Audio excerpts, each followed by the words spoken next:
India बेचेंगे, हम airport बेचेंगे, हम एफसीआई बेचेंगे, हम एलआईसी बेचेंगे, हम बिजली बेचेंगे, हम पानी बेचेंगे, हम बीपीसीएल बेचेंगे, हम पूरा हिंदुस्तान बेचेंगे। कर्मचारियों को ये कहना होगा, कर्मचारियों को ये कहना होगा कि हम भारत की संपत्ति को बिकने नहीं देंगे।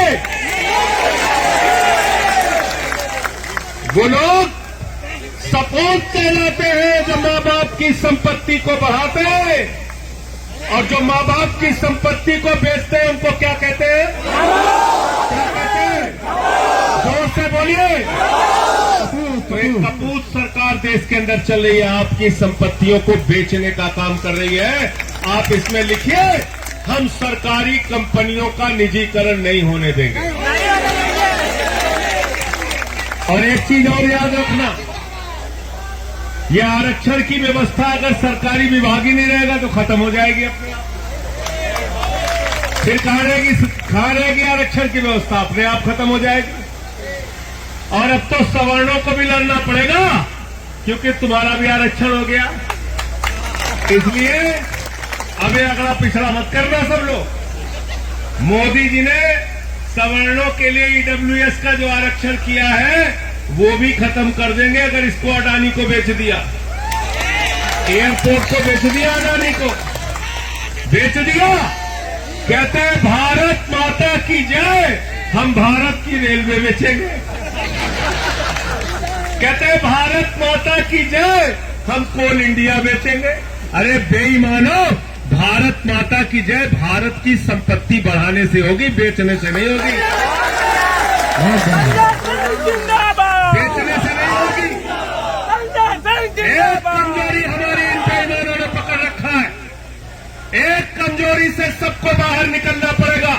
कर्मचारी हो, मजदूर हो, किसान हो, नौजवान हो, व्यापारी हो, माताएं बहनें हो, जाति धर्म की कमजोरी से बाहर निकलिए और अपने मुद्दों की लड़ाई लड़िए।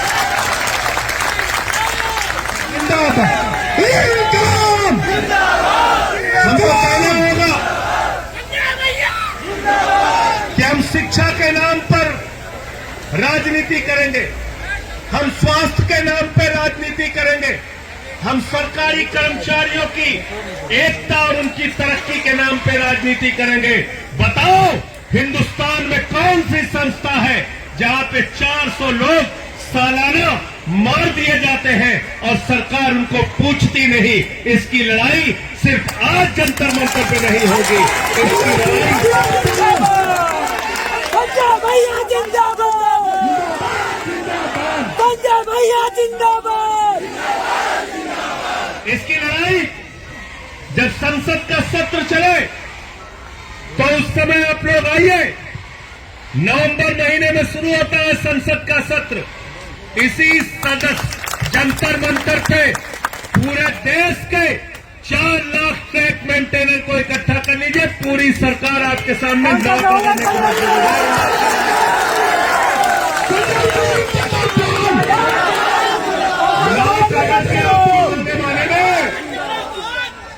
याद रखना। और मैं तो विपक्ष में हूं, एक ही वादा आपसे करके जा रहा हूं, लाठी खाओगे लाठी खाऊंगा, जेल जाओगे जेल जाऊंगा। पार्लियामेंट में आपकी आवाज उठाने,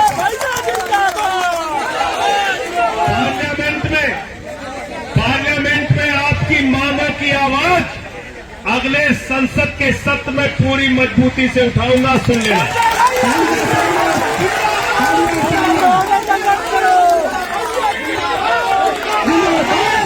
कोई ऐसा मुद्दा नहीं बचा जिसके मामले को लेकर मैंने पार्लियामेंट में आवाज, पूरी मजबूती से आम आदमी पार्टी के सांसद के तौर पे मैंने देश की संसद में आपकी आवाज उठाने का काम किया। और जब यहां रामलीला के मैदान में ओल्ड पेंशन की बहाली को लेकर कर्मचारी आंदोलन पर बैठे थे तो मैंने दिल्ली के मुख्यमंत्री अरविंद केजरीवाल जी से अनुरोध किया कि आप पुरानी पेंशन दिल्ली में बहाल कीजिए, और उन्होंने दिल्ली की विधानसभा में पुरानी पेंशन बहाल करने का प्रस्ताव पारित किया। इसलिए आप सबसे एक ही बात कहना चाहता हूं, जो ट्रैक मेंटेनर ट्रैक को सही करते हुए, ट्रैक को बनाते हुए अच्छा ट्रैक बन सके, इसलिए ट्रेन के नीचे आके अपनी जान दे देते हैं, वो आपके और हमारे लिए शहीद हैं, जो लोगों की जान बचाने के लिए अपनी कुर्बानी देते हैं। रेल के अंदर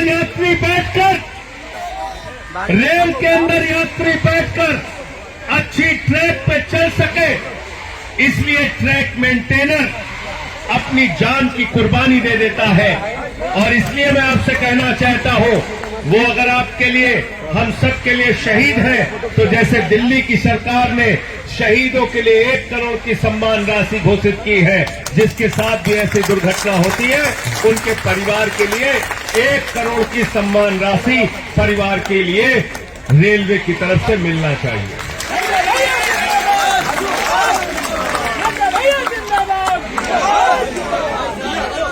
प्रमोशन की जहां तक बात है, एलडीसी की बात आप लोगों ने कही, अगर आप नौकरी कर रहे हैं तो प्रोन्नत तो उसका हिस्सा है, प्रोन्नत तो उसका हिस्सा है नौकरी का, उसको प्रमोशन मिलना ही चाहिए जो रेलवे के ट्रैक मेंटेनर के तौर पे भर्ती होता है। और ऐसा नहीं है, मैं ये कह सकता हूं, भारत सरकार में बहुत सारे केंद्रीय मंत्री ऐसे हैं, भारतीय जनता पार्टी में बहुत सारे विधायक और मंत्री ऐसे हैं, कई तो मुख्यमंत्री ऐसे हैं जिनसे ज्यादा पढ़े लिखे ट्रैक मेंटेनर हैं। है कि नहीं बताओ? है कि नहीं? है कि नहीं?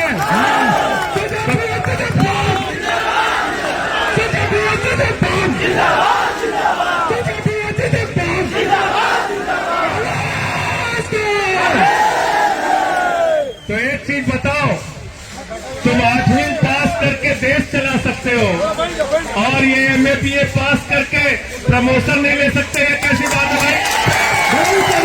कैसी बात है?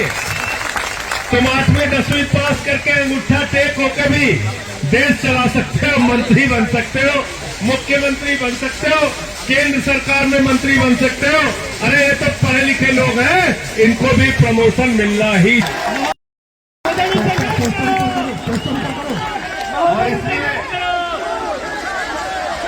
एक बात मैं जरूर कहना चाहूंगा, एक अंतिम बात आपसे जरूर कहना चाहूंगा, साल 11 महीने तक आप लोग इंसान रहते हैं, जैसे ही चुनाव आता है कोई हिंदू हो जाता है, कोई मुसलमान हो जाता है, कोई ठाकुर हो जाता है, कोई ब्राह्मण हो जाता है, कोई यादव हो जाता है, कोई दलित हो जाता है, कोई पिछड़ा हो जाता है। ये काम बंद कर दो, ये काम अब नहीं चलेगा। सारे के सारे 4 लाख ट्रैक मेंटेनर कर्मचारी है, और जो हमारा हक नहीं देगा हम उसके खिलाफ वोट देंगे। ये प्रस्ताव पारित करो, तब डरेंगे तुमसे, तब डरेंगे। इन बेईमानों को मैं अच्छी तरीके से जानता हूं, अगर ये जान जाए कि 4 लाख परिवार हमारे खिलाफ वोट देने के लिए तैयार हो रहा है, तो याद रखना, फिर कोई भी सरकार आपकी मांगे मानेगी और मानेगी, उससे कम में गुजारा नहीं होगा। तो इसलिए साथियों और दोस्तों, आज अंत में एक ही बात कह के अपनी बात को समाप्त करूंगा। नौजवान कहता है हमको नौकरी दे दो, सरकार कहती है पैसा नहीं है। किसान कहता है फसल का दाम दे दो, सरकार कहती है पैसा नहीं है। कर्मचारी कहता है पेंशन दे दो, प्रमोशन दे दो, सरकार कहती है पैसा नहीं है। माताएं बहनें कहती है बच्चों का दूध महंगा हो गया, इसको सस्ता कर दो, थोड़ी महंगाई तो कम कर दो, सरकार कहती है पैसा नहीं है। ये पैसा गया कहां साथियों? याद कीजिए, अडानी 2014 में उसकी संपत्ति थी 39,000 करोड़, 2018 में उसकी संपत्ति हो गई 57,000 करोड़, 2020 में उसकी संपत्ति हो गई 2.5 लाख करोड़, 2022 में उसी अडानी की संपत्ति हो गई 13 लाख करोड़ रुपए। आपका पैसा इन पूंजीपति लोगों ने लूट रखा है, इनसे हिसाब लेना होगा, तब हमारी समस्याओं का समाधान होगा। भैया जिंदाबाद। एक अडानी के लिए 13 लाख करोड़ रुपए और ट्रैक मेंटेनर जो अपनी जान दे देता है, उसके लिए रक्षक यंत्र का पैसा नहीं, उसके लिए एलडीसी का पैसा नहीं, उसके लिए प्रमोशन का पैसा नहीं, उसके लिए पेंशन का पैसा नहीं। अभी भी आपको याद है? आप बताइए मुझे, उसको मुआवजा देने का पैसा नहीं, उसके लिए पैसा नहीं। अडानी को 2.5 लाख करोड़ रुपए बैंक से कर्जा मिला है। एक आदमी को दुनिया का दूसरे नंबर का अमीर बना दिया मोदी जी। और ट्रैक मेंटेनर गरीबी में, मुफलिसी में अपना परिवार चलाए, ये दोहरी व्यवस्था नहीं चल सकती। तुम अडानी को 2 नंबरी अमीर बना रहे हो, बनाओ भाई, 2 नंबरी अमीर बना दिया उसको। लेकिन ट्रैक मेंटेनर की भी समस्या आपको सुननी पड़ेगी और इसका भी समाधान करना पड़ेगा। अंत में मैं फिर कह रहा हूं, इसको अलग अलग राज्यों की राजधानी में रखिए। उसके बाद नवंबर के आखिरी सप्ताह में पार्लियामेंट की शुरुआत होगी। तारीख आप लोग तय कर लीजिए। लेकिन 4 लाख ट्रैक मेंटेनर जिस दिन दिल्ली की सड़कों पर आ जाएगा, मैं दावे के साथ कहता हूं, रेल मंत्री नहीं, देश की सरकार और प्रधानमंत्री को आपकी एक एक मांग माननी पड़ेगी, सुननी पड़ेगी। पार्लियामेंट के सत्र में क्या बोलूंगा वो सुन लेना। आपकी एक एक मांग को इस गूंगी बहरी सरकार के कानों में पहुंचाने का काम करूंगा। आपकी आवाज पार्लियामेंट में उठाऊंगा। बहुत बहुत शुक्रिया, बहुत बहुत धन्यवाद। इनकलाब जिंदाबाद, इनकलाब जिंदाबाद, कर्मचारी एकता जिंदाबाद, कर्मचारी एकता जिंदाबाद। महोदय आप अभी आप नहीं जाएंगे, आप थोड़ी